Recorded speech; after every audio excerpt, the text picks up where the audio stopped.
last night for a second.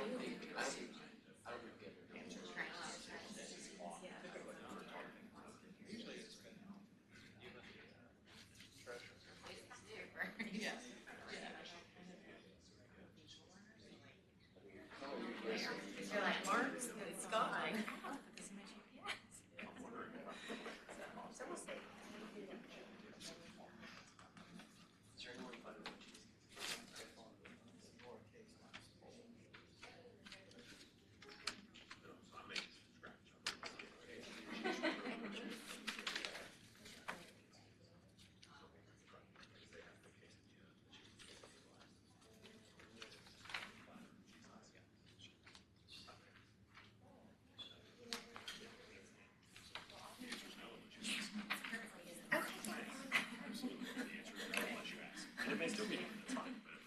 Good morning, everyone. This meeting of the Tennessee Assistant Corporation Board of Directors is called to order.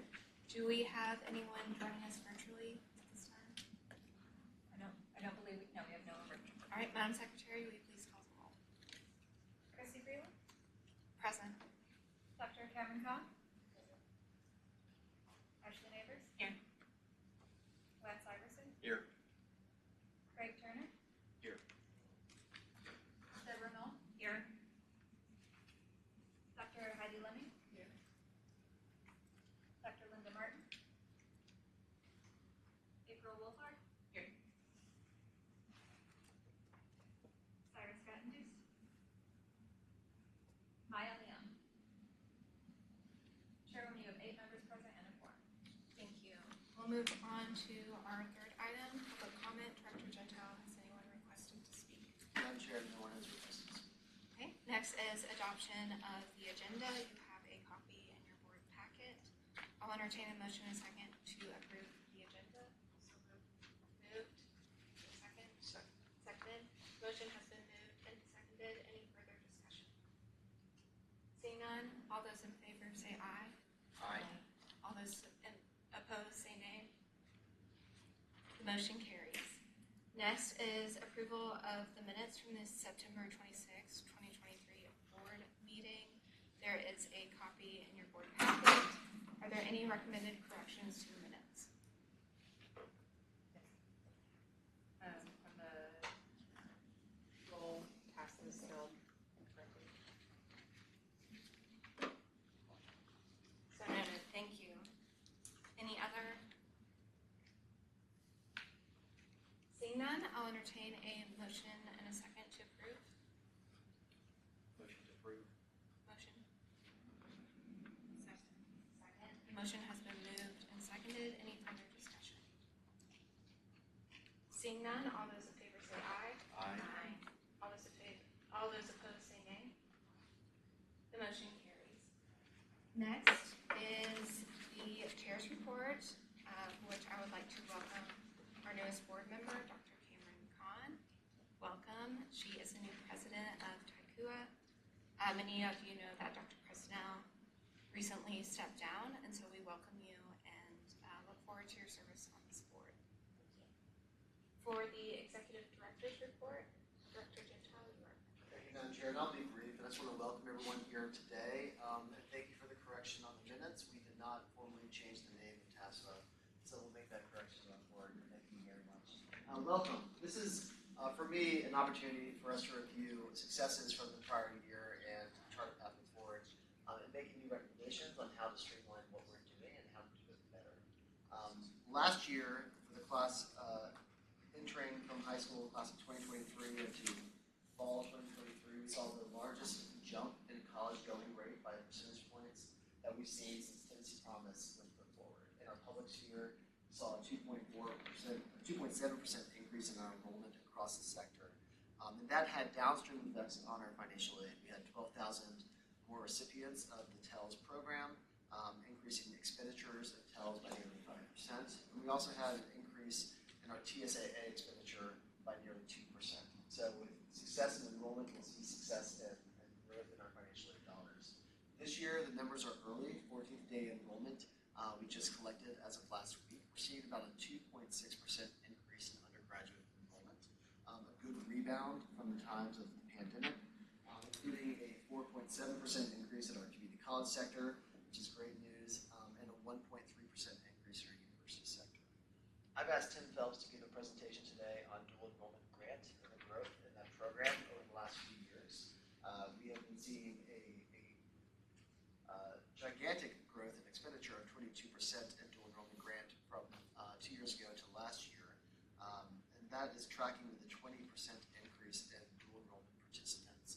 As we've expanded our dual enrollment grant participation over the last few years, the grants that are available, we're seeing great growth in that. I want to shine a light on that as well. And of course, can't say anything, especially with TASA, here today about the great strain of what we lovingly call the FAFSA rollout debacle from last year, and how it required an all-hands-on-deck participation across the whole higher education enterprise.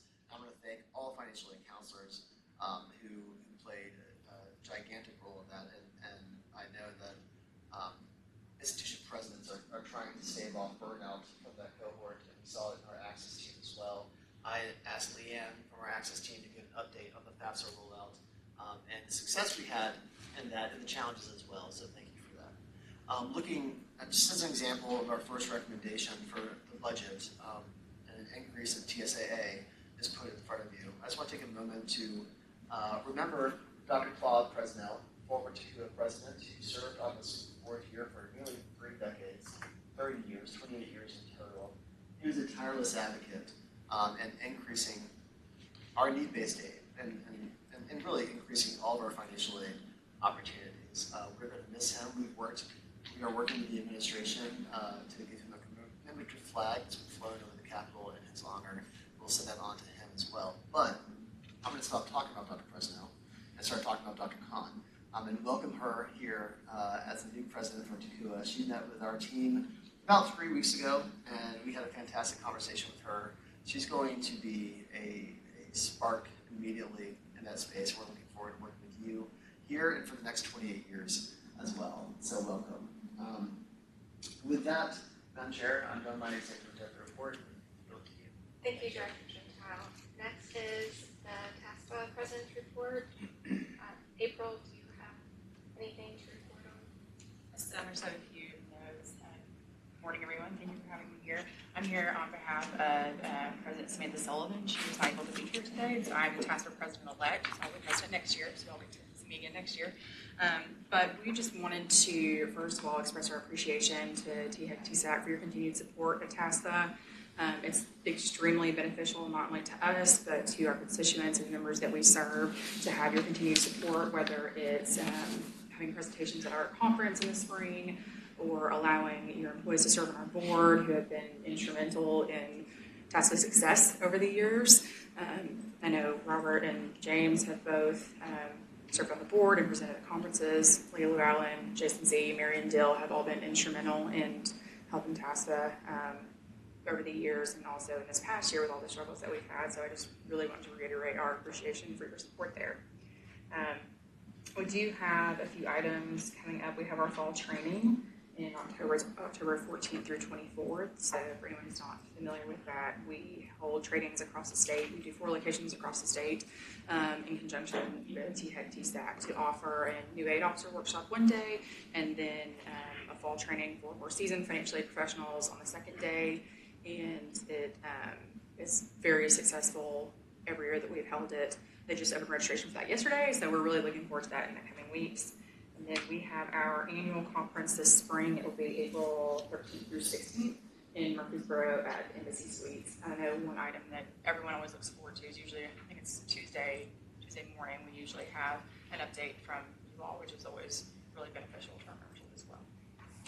Great, thank you. Members, next we will move on to our decision items. First is the FY26 budget request. Mr. Abernathy, you are recognized for explanation. Thank you, Madam Chair.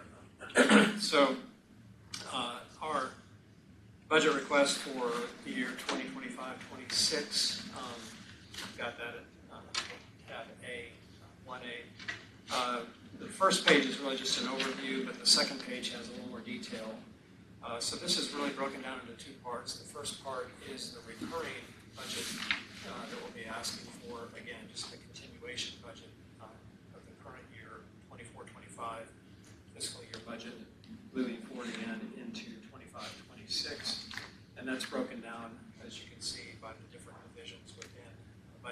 positions within TSAC. Administration being our staffing, so payroll and benefits. The TSAA program, which we've mentioned, and then the other scholarship programs, with lottery being, of course, the largest portion of our budget. Moving on, though, from that recurring budget is, as Director Gentile mentioned, a request to increase funding for the TSAA program. Our current budget for that is $113 million, which, based on our current average award, is roughly 60,000 students that can be paid out of that. Part of the TSAA also includes a reserve, which is currently at about $19 million, but as we came out of COVID and a couple of years of under expenditures, the balance of what is not expended out of that $113 million is transferred then to the reserve. So the reserve grew to about $34, $35 million, I believe. So we wanted to spend that down back to closer to the target range of our reserve. And so for the last 2 years, you can see we spent $7 million and $9 million respectively, 23 and 24. Those two amounts served an extra 3,500 and 4,600 students on top of the 60,000. So we want to now kind of scale back on spending out of the reserve. We can still afford to spend a few $1 million there, but we'd like to try to keep it in teens if we can. So that is part of what is going on with TSAA. The other part, which I think most of you probably are aware of, is that the changes that were made to the FAFSA included a change in the index that measures student need. It was under the EFC, the Expected Family Contribution. That was changed to the SAI, or Student Aid Index. So they're just the same concept, but two different ways of measuring student need. And the result of that, from what we have been seeing with a few of the estimates that have come out, has been roughly a 30% increase in student eligibility. So this would expand the number of students that would be eligible for Pell. And because we have tied eligibility for TSAA to Pell eligibility for the last 2 years, we'd like to try to keep up as best we can with the increasing number of students that would be eligible for Pell under the SAI. So what we have done is, using that estimate of 30%, calculated from that another 19,000 students, a little over 19,000 students that would be funded then with that. That equates to about a $36 million increase.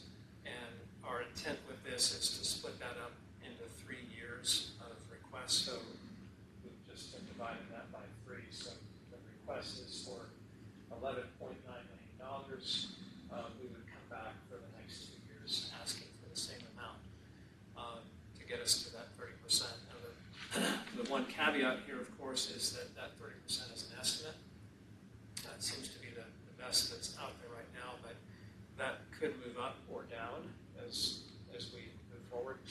Right now, it's too early to tell what the impact from the SAI is really going to be in comparison to what the DMC did. So it won't be until probably next summer, after the academic year, that we can really get a good determination of what that will be. So I think the $11.9 million would be a good first step to get us closer towards what the actual needs are going to be. But after this year, so starting the next year when we meet and bring forward another request, we'll have enough information to probably fine-tune that request. So the $36 million estimate right now may go up, may go down, and we would adjust the request accordingly. But for now, that is our request, is to move forward with 1/3 of the estimated need to fund those additional students. And again, keep in mind that this increase does not increase the award amounts themselves, but to increase the number of students who are eligible for awards. So that's the description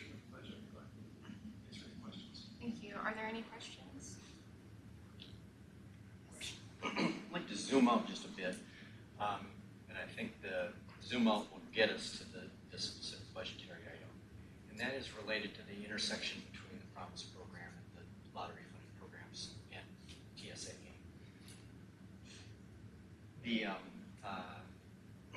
There's been a sweep since we've been in an era of sweeps between the lottery and the Promise program.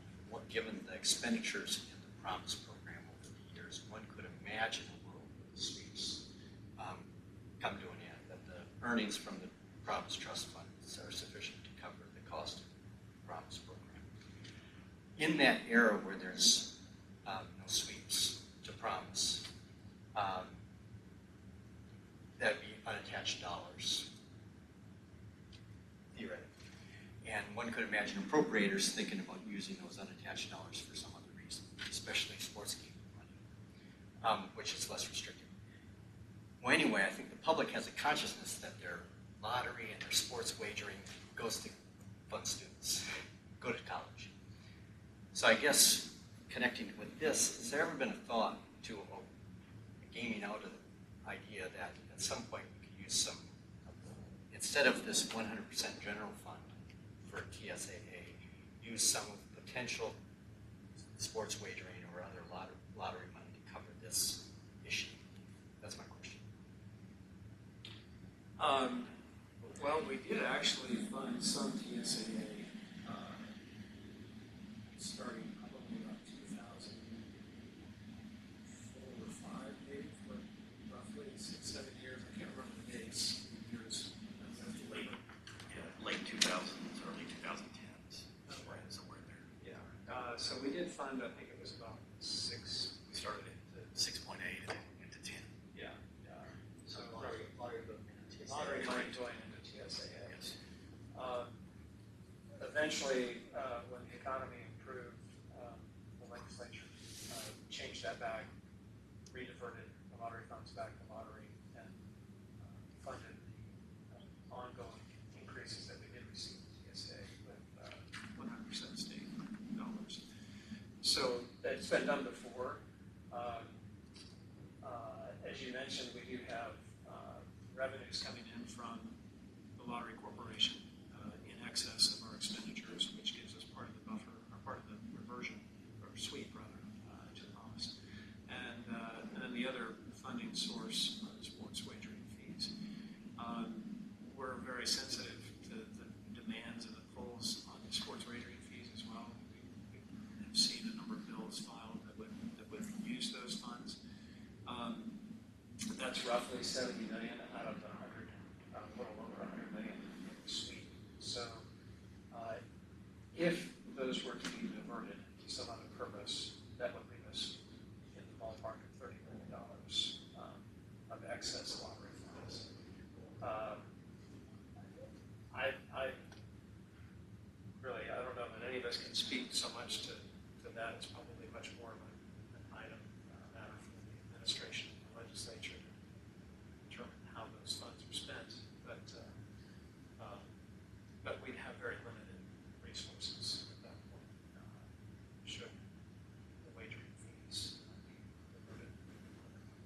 I think it's certainly an option to consider as in the proposal to General Assembly, to the administration, to use that.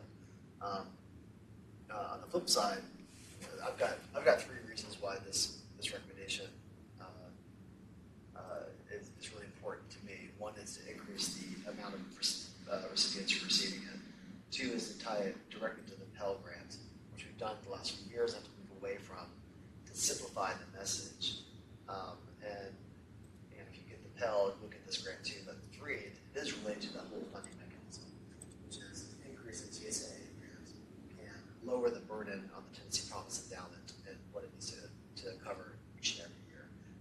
That's a flip side to what you're talking about, though, which is having lottery cover to infuse this fund and inject funds into the good audiences. But something that we can certainly consider and think through on our end.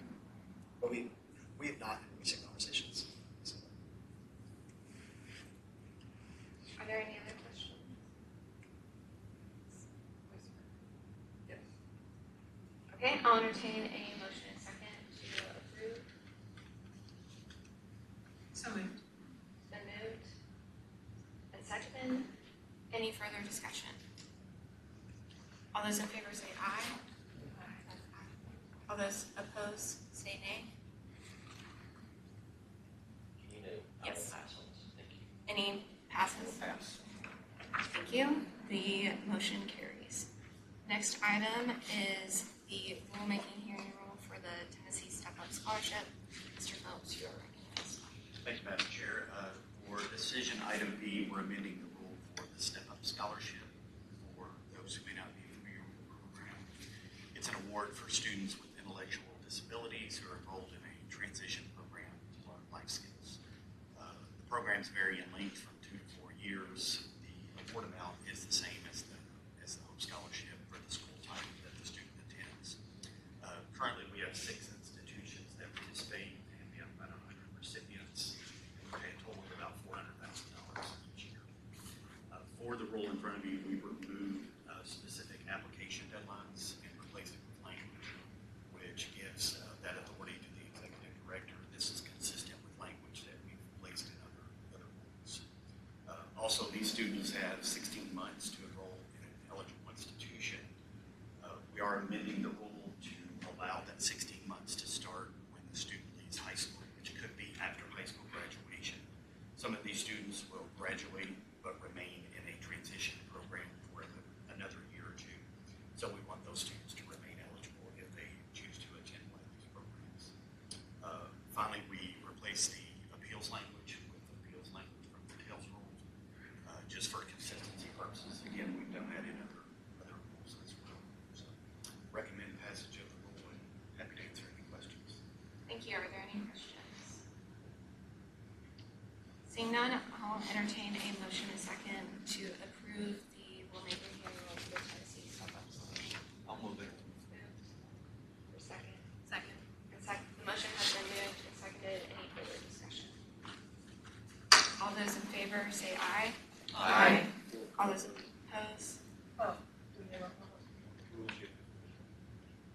So, Madam Secretary, will you take the roll? Chairwoman Freeland. Aye. Dr. Khan. Aye. Ms. Neighbors. Aye. Mr. Iverson. Aye. Mr. Turner. Aye. Ms. Knoll. Aye. Dr. London. Aye. Dr. Martin. Ms. Wolford. Aye. Mr. Vattenduest. Ms. Leon. Chairwoman, you have 8 ayes. Thank you. The motion carries. Next item is the rulemaking hearing rule for the Tennessee Promise Scholarship Program. Mr. Phelps, you are recognized. Thank you, Madam Chair. For decision item C, we are amending the rule for the Promise Scholarship, and we've made the following changes. Early high school graduate from the definitions is no longer needed due to legislation that passed allowing students to enroll prior to the initial fall term. We removed the expected family contribution language, replaced it with the student aid index. As Mr. Abernathy mentioned, it's a new index that we use to calculate Pell eligibility. We use that to make it more. We added language stating applicants residents at the time of the application. We also added language that grades for courses that a student may take in the spring or summer will not be included in the GPA until the end of the academic year, which includes their initial full term. And then we also added language that allows a student to attend an institution prior to the initial full term without the award, and then receive the award in that initial full term if they still meet all eligibility requirements. Recommend passage and happy to answer any questions. Thank you. Are there any questions? Seeing none, I'll entertain a motion and second to approve the rulemaking hearing rule for the Tennessee Promise Scholarship Program. So moved. Been moved and seconded. Madam Secretary, will you please take the vote? Chairwoman Freeland. Aye. Dr. Khan. Aye. Ms. Neighbors. Aye. Mr. Iverson. Aye. Mr. Turner. Aye. Ms. Knoll. Aye. Dr. London. Aye. Ms. Wolford. Aye. Chairwoman, you have 8 ayes. Thank you. The motion carries. Next item is the rulemaking hearing rule for the Tennessee Reconnect grant. Mr. Phelps, you are recognized. Thank you, Madam Chair. For decision item D, we're amending the rule for Tennessee Reconnect, and we're making the following changes. Again, we removed specific application deadlines and replaced that with language that gives that authority to the executive director. Again, we've done that in other rules. We've added clarifying language, which semesters that a student is authorized to attend part-time do not count against the 5-year eligibility limit. We added language that grades for courses taken in spring or summer, similar to what we just said for our Tennessee Promise, will not be included in the GPA until the end of the academic year. That includes their initial whole term. And then we added clarifying language that students may continue receiving one or a sequential diploma after receiving the diploma, which leads to a higher diploma, essentially. So, recommend passage and happy to answer any questions. Thank you. Are there any questions? Seeing none, I'll entertain a motion in a second to approve. So moved. Moved. Second. Motion has been moved and seconded. Madam Secretary, will you please take the vote? Chairman Freya? Aye. Dr. Khan? Aye. Ms. Neighbors? Aye. Mr. Iverson? Aye. Mr. Turner? Aye. Ms. Knoll? Aye. Dr. Lennon? Aye. Dr. Martin? Ms. Wolford? Aye. Chairman, you have 8 ayes. Thank you. The motion carries. Next is the rulemaking hearing roll for the middle college scholarship program. Mr. Phillips, you are recognized. Thank you, Madam Chair, one more time. For decision item B, we're amending the rule for the middle college scholarship. This program is for high school juniors and seniors who are pursuing an associate degree at a community college that offers a middle college program. Just a little background, 10 of the 13 community colleges participated in the program last year with about 800 recipients, and we paid just about $3 million.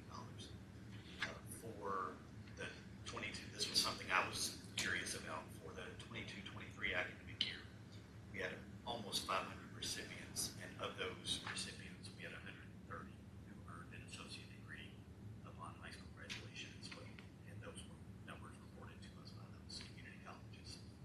So, for the rule, we've made the following changes. We added an eligible program study definition, which just ensures students are taking courses in the program. We added clarifying language regarding payment of awards for students who may be enrolled less than full time. And we removed the application deadlines, replaced it with language which gives that authority to the executive. Recommend passage. Happy to answer any questions. Thank you. Are there any questions? Seeing none, I'll entertain a motion in a second to approve the rulemaking hearing roll for the middle college scholarship.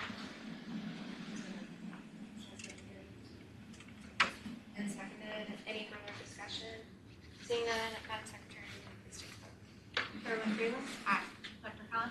Aye. Ms. Neighbors? Aye. Mr. Iverson? Aye. Mr. Turner? Aye. Ms. Knoll? Aye. Dr. Lennon? Aye. Ms. Wolford? Aye. Chairman, you have 8 ayes. Thank you. The motion carries. Next item is board officer election for 24 through 25. Mr. Abernathy, you are recognized. Thank you, Madam Chair. So this is our annual election of officers. The board is required by our bylaws. You see the list there. Tab F, on F. As chairman, Governor Lee. Vice chairman, Jason Tidings. Treasurer is Treasurer Lillard, and secretary will be Dr. Khan. And that is our recommended slate of officers. Thank you. Does anyone have any questions? Seeing none, I'll entertain a motion to approve. Motion to approve. Moved. Is there a second? Second. Motion has been moved and seconded. Any further discussion? Seeing none, Madam Secretary, will you please take the vote? Or do we do roll call? Yes. Which one? Oh. All those in favor say aye. Aye. All those opposed say nay. Motion carries. Next on our agenda is the discussion items. Mr. Phelps, you are recognized for the report on grants and scholarships. Thank you, Madam Chair. Just a few brief comments. In 4 of the last 5 years, TSAC has taken over $500 million in student aid for the academic year. Dr. Giselle pointed earlier,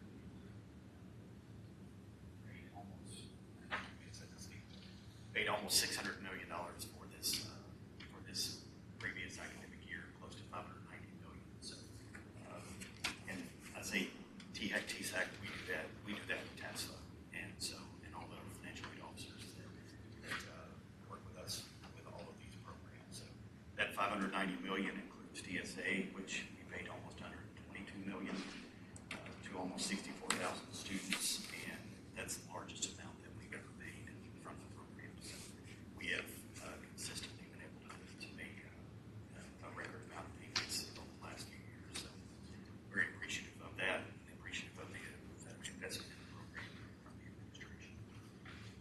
Also, Dr. Gentile touched on the dual enrollment grant. It's experienced tremendous growth over the last 2 years.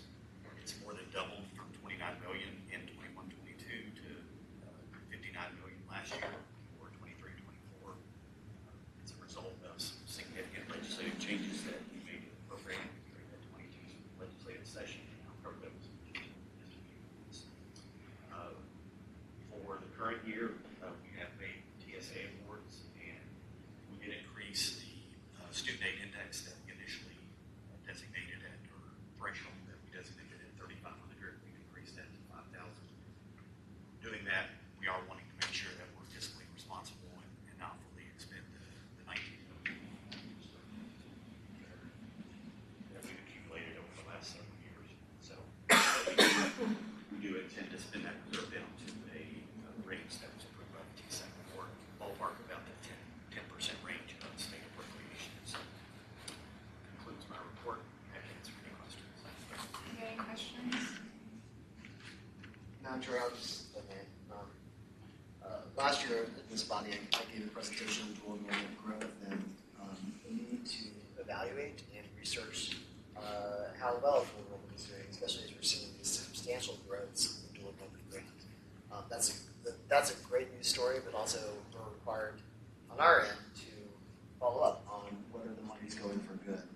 And so over the last year, and working with Amanda and Victoria Harpool, we have initiated really 3 evaluation projects. One is in partnership with the Tennessee Education Research Alliance, TARA, working on evaluating dual enrollment. It's a specific viewpoint of it. We're working with EDD students at Vanderbilt as well to evaluate the program.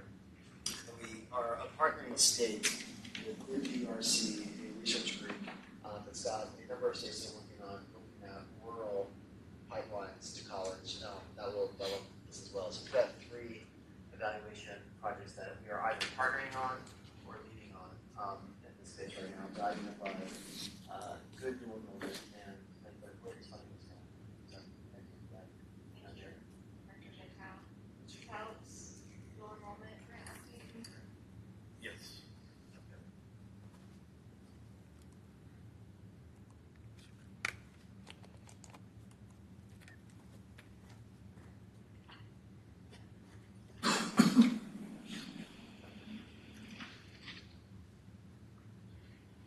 So just a few slides on the dual enrollment grant.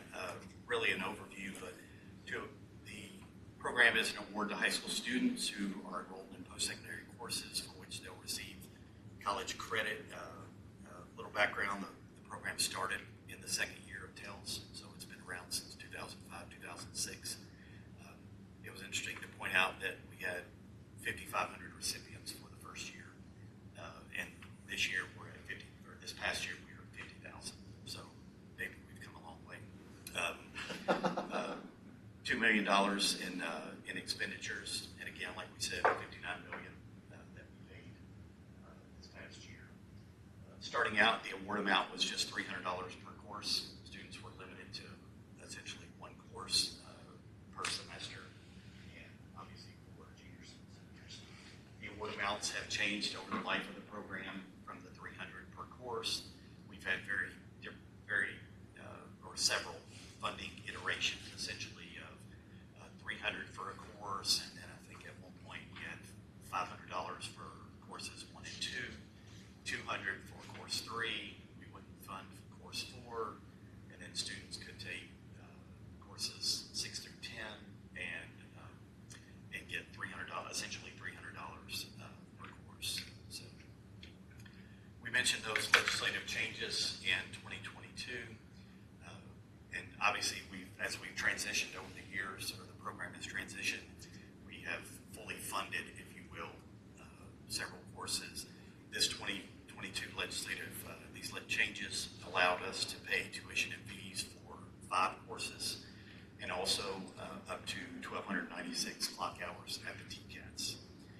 was a requirement, like I said, for students to take more than one course. In order to do that, the student had to meet one of the HOPE ACT or GPA requirements to receive more than that one grant per term. And then we extended eligibility to the 9th and 10th graders dual enrolled at the TCATs in that legislation. We also lowered the GPA from a 2.75 to a 2.0. We removed a payback provision. You may remember for students who received the award for courses 6 through 10, it was deducted from their whole scholarship when they enrolled in their first semester, or if they had more than the award for their first semester, it would be deducted from part of their second semester award as well. So that was actually my favorite provision that was removed from the program. And then we also added a 5% dual enrollment access fee for those first 5 courses. As Dr. Gentile mentioned, you can see the increase in the dual enrollment grant recipients and expenditures from 21-22 through 23-24. The TCATs essentially have tripled in funding. And thank you, Dr. Gentile, for mentioning the research that we're doing on the program as well. Specifically the TCATs, I think we're focusing on, Dr. Harmon is. So, the community colleges, you can see about a 70% increase in funding, and the 4 years have doubled, their funding has doubled as well. So very much a good benefit all the way around. So just some recent numbers, in 23-24, since we opened that up to freshmen and sophomores, we had just over 6,000 freshmen and sophomores that received the award.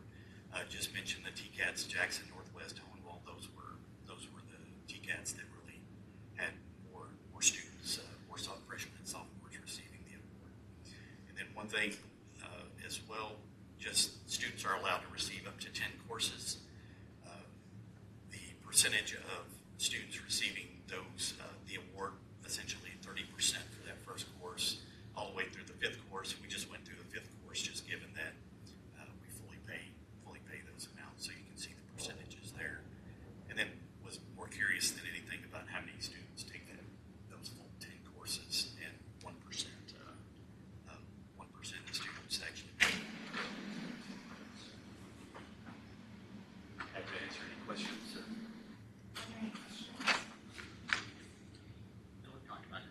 So we're at 52,000 is right now for number of folks getting scholarship.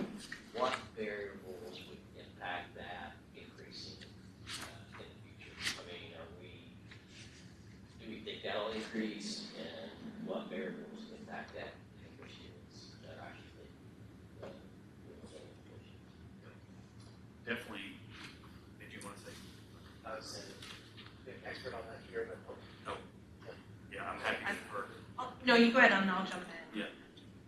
Essentially, I think at least we've seen that any additional legislation is going to increase that those numbers. If we stay at the 5 courses, then I think, at least from my perspective, we may be able to see a leveling off, if you will, because we've gone from paying 2 courses to 4 courses to 5 courses in full as well. So, but I think that's legislation would be, and any additional changes that we want to make to the program. Yeah, I think from the department's perspective, we see value, obviously, in this dual enrollment, just with students being able to get not just credit, but they get that persistence then to then continue their educational endeavors afterwards. We do have CTE TSA funding, so our new TSA, our student spending plan, has included the CTE part, and when we code our dual enrollment courses for CTE, they're going to be included in that. So there is incentive for our students to persist through a program of study, but to include those dual enrollment opportunities, whether it be a TCAT or a community college, to further their education, persistence in those areas as well. So there is a lot of incentive for our students to pursue dual enrollment. And I think that's very evident in the increasing numbers, for sure. And I can see that increasing even more, especially, that's just 2 years out of the additional funding. I think as students, get word of that, it becomes part of their, 4-year and beyond plans and things like that. I think you'll see those numbers more than likely increase. And this is part of the 4.8 total TELS increase, right? Scholarship expenditures. So when you say we spent $480 million on scholarships, this is part of that 4.8. It is. Thank you. It's lottery funded, so that's included in that umbrella of TELS. And my understanding, talking to some high schools about this, is also as students learn about it, but also some high schools are resistant to doing it, and they might prefer dual credit or AP, or others might prefer dual enrollment over AP or dual credit. And so that's another variable. It's as other high schools learn, this can be successful at these different institutions, they might join in, and that way we might see growth in this expenditure as well. The question I would have that we need to look into is, how has this laid out across the map of all high schools and high school districts? How many high schools are actively participating in this? That can then tell us what we can expect for potential expenditures in the future. Any other discussion? Okay, thank you. Ms. Wadi, you are recognized for the FAFSA update. Do you have slides? I do have slides.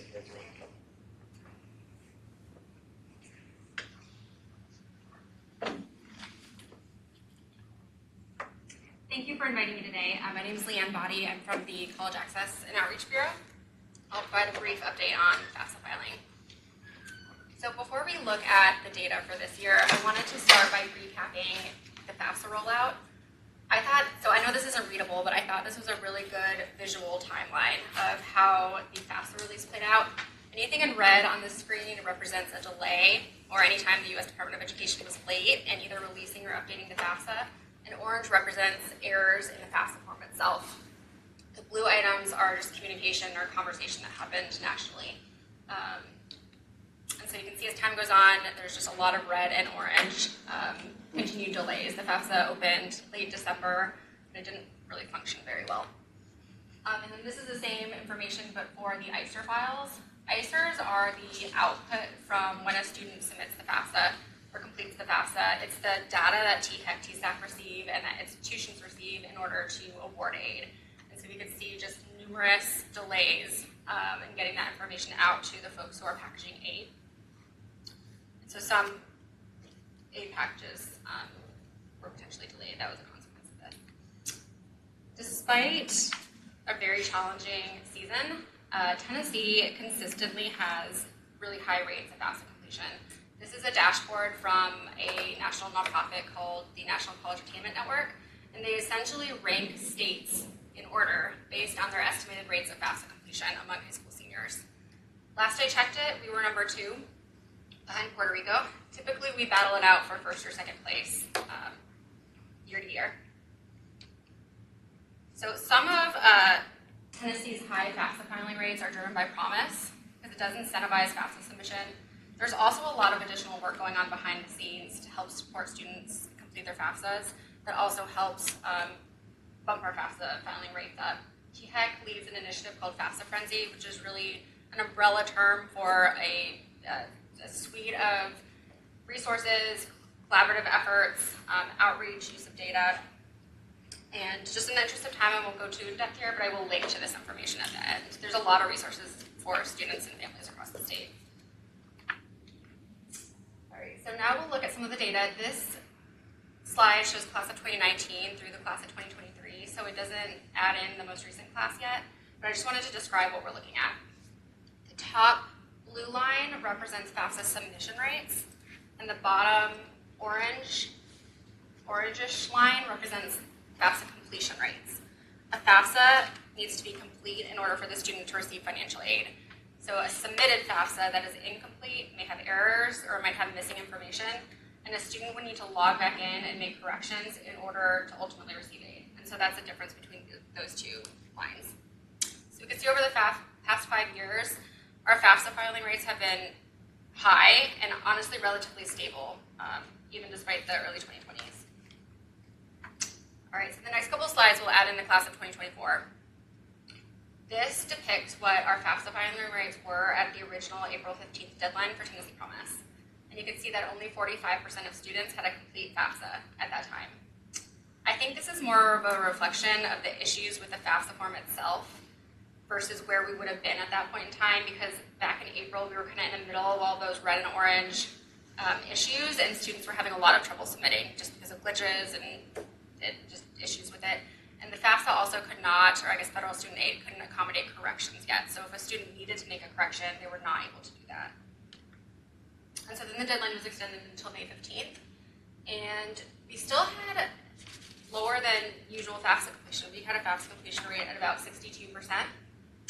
And about this time, TASA received some grant funding from a nonprofit called ECMC to support targeted outreach and communications campaigns over the summer. And so the deadline was extended until August 1st. And this is kind of where we landed. We were really happy with this. We thought there was a lot of catch-up work that occurred over the summer that we don't typically see. There was a lot more FAFSA filing between May and August of this year than is typical. So where we ended up is 78% of Tennessee Promise applicants submitted a FAFSA by the deadline, and almost 74% had a complete FAFSA. So submission rates are lower, but the completion rate is comparable to prior years. And the reason why submission rates are lower is because the new version of the FAFSA form makes it difficult, if not impossible, for a student to submit it with missing information, specifically missing parent information, which students did oftentimes to maintain their Tennessee Promise eligibility. And so going forward, I think we're just going to see a more narrow gap between completed and submitted FAFSAs. So in conclusion, despite a really difficult rollout this year and a lot of challenges, especially for the folks in financial aid offices and at institutions, we don't anticipate any major impacts on overall enrollment. We weren't sure about that kind of in the middle of this, but kind of now that we're on the finish line, we think that everything's okay. So as Dr. Gentile mentioned, 14th day enrollment is trickling in. What we've seen is really positive and supports the prediction that we won't see widespread impacts with enrollment being up across the board and at community colleges and universities. Although there is quite a bit of conversation nationally and in the news, there are institutions, not necessarily here today, but there are institutions across the country that are very concerned about enrollment. And then our FAFSA filing rates, this is likely the new normal for us with the lower submissions, although our completion rates remain high and will hopefully continue to do so. And then these are just the resources that I mentioned. The first is the dashboard from NCAN that ranks the states in order, and then collegefortan.org is where we house all of our local FAFSA resources. Any questions or comments? Yes. I know the federal government has a new strategy this cycle that just from reading, folks are not happy about or confident in that strategy will be better than the old strategy for rolling this out. So I guess if you could kind of talk about that strategy a little bit and sort of the preparations we may be making and other states may be making to try to accommodate. I am choosing to be cautiously optimistic. They've already announced that it will be delayed again, I believe until late December. But their plan, I think the main challenge this year was not necessarily the compressed timeline, but that the FAFSA didn't work. And so we were just really worried students were going to give up because they try and they can't get it in, and then it disappears. And so what they've committed to doing is beta testing their FAFSA with a small group of volunteers. They have said that their goal is that all the glitches and kinks will be worked out by the time it's rolled out to the public. So if that is the case, I don't think the compressed timeline is necessarily a huge concern. It's more, we're hoping that all of the issues will be resolved before it's released. We talked with the U.S. Department of Education. They're here a couple months ago. We actually urged them to not rush the rollout, and we had to compress the timeline, fine, but to make it better, ideally. This is an all hands on deck across the board. I think Brett Gibson, Pete Abernathy, and his teams, and James Snyder in the room as well. Thank you for that. For what they pulled together, TASA and TDR and KUA, all across the board. There were some silver linings to this. This is a reminder, this was Senator Lamar Alexander's long-time urge and strategy and upon his retirement that was just passed to streamline the FAFSA. That narrowing between completion and submission that we see, there are competing theories as to why that's got narrower. One of them is that actually with the FAFSA is working, it is a lot simpler, it's a lot more streamlined. That is a good news story that when they work out the technical glitches last year or this year, we hope this will have a bigger impact on the overall FAFSA mission going forward. So then, again, a word of thanks and gratitude to some of our Alexander's time doing so. The rollout itself is just launched. So, thank you. So we will now move on to other business. Since Dr. Presnell is no longer with us, we need to appoint a member to the joint TSAC audit committee. Dr. Gentile, you are recognized to make the nomination. We'd like to nominate Dr. Cameron Kahn to fill in the audit committee that was vacated by Claude Presnell. Thank you. I'll entertain a motion and second to approve the nomination. So moved. Motion has been moved and seconded. This will be a voice vote. All those in favor say aye. Aye. All those opposed say nay.